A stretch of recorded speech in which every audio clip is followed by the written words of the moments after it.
Hi, it's Doug. I recently came across this unbelievable video. It was taken at a hotel in Texas, where on the roof of the hotel, they have this pool that hangs off the edge, and it has a glass bottom. Look at this. Would you go in there? Would you trust this glass? Someone named Benjamin has a question about glass. Let's give him a call now. Hi, Doug. Hi, Benjamin. I have a question for you. How's glass made? That's a great question. It's funny, right? Think about just how many objects around you are made of glass. Without glass, we'd have no windows, no windshields for our cars, no drinking glasses or eyeglasses, no skyscrapers or smartphones. And yet, it's really not obvious at all where glass comes from. Like, if you're sitting there and you have a table or a desk in front of you like this, that's wood. I'm guessing you know that wood comes from a tree. Or this statue here is carved from stone. You know where that comes from. But glass? Glass is a material that has to be made. How do they make it? Where does it come from? Before I say anything more, now would be a good time to pause the video and discuss.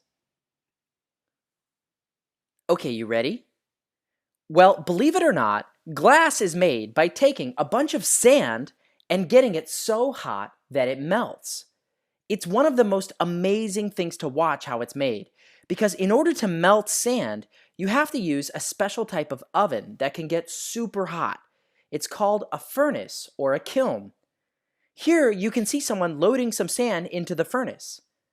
Once it gets hot enough, it will melt or become liquid.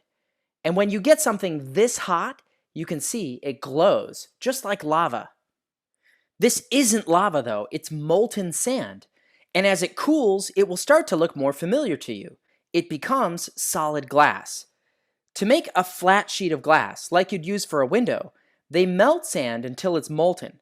Then they pour it out and roll it into a flat shape like this, and carefully allow it to cool. More fancy objects like a glass vase are even more fun to watch. This involves a special skill called glass blowing. You can see here, it starts with this person taking a big glob of molten sand and getting it on the end of a hollow pipe. Then she blows air into the pipe.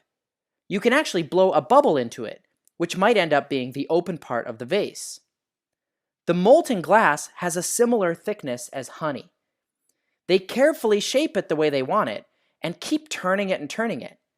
As it cools, it becomes solid. Artists can make amazing sculptures with glass. Believe it or not, this artist is making a glass swan. So that's how glass is made.